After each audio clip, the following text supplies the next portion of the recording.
Mapapansin ninyo dahil yung mga truss boom ay nakasadsad dyan sa may dalampasigan, so madali na makapasok, no? Talagang open na open at ito talagang inaanod kaagad yung mga water lily or water hyacinth na nakikita ninyo ngayon dito sa pinakaharapan natin na marami at hanggang doon.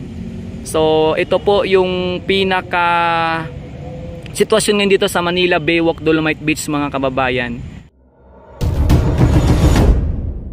Ito muli po yung ating update, mga kababayan, sa Manila Bay at sa Manila Baywalk Dolomite Beach, no? Kung mapapansin ninyo dahil yung mga truss boom ay nakasadsad dyan sa may dalampasigan, so madali na makapasok, no? Talagang open na open at ito talagang inaanod kaagad yung mga water lily or water hyacinth na nakikita ninyo ngayon dito sa pinakaharapan natin na marami at hanggang doon.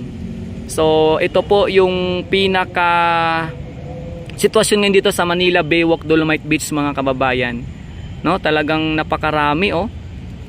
Pero ang kapansin-pansin natin dito, mga kabayan ko, no, yung kapansin-pansin dito, halos kakaunti na lang yung mga basura. Talagang totally makikita mo, no, 'di ba? Dahil green na green, puro talaga ano to, water lily or water hyacinth. Syempre, talagang ito po ay normal lang dahil sa ano po ito, no, gawa ng kalikasan, 'di ba?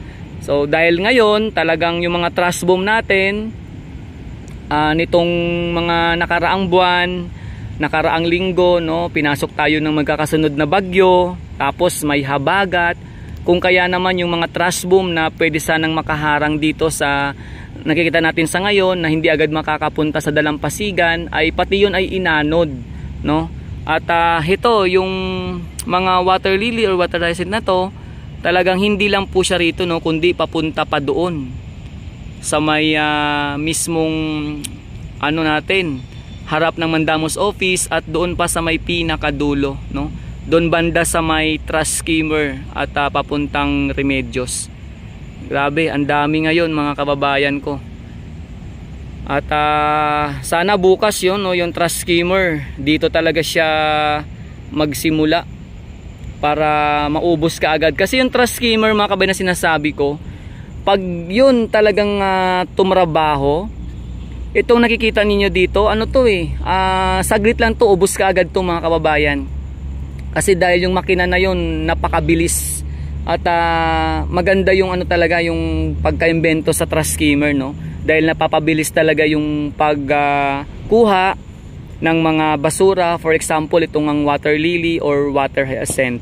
So sana bukas makita natin sa umaga dito, no? Sana bukas maaga rin tayo dito makapag-update para makita natin yung truss skimmer, kung paano niya uubusin ang mga nakikita natin ngayon na water lily or water hyacinth, no, ngayong araw dito sa Manila Baywalk Dolomite Beach.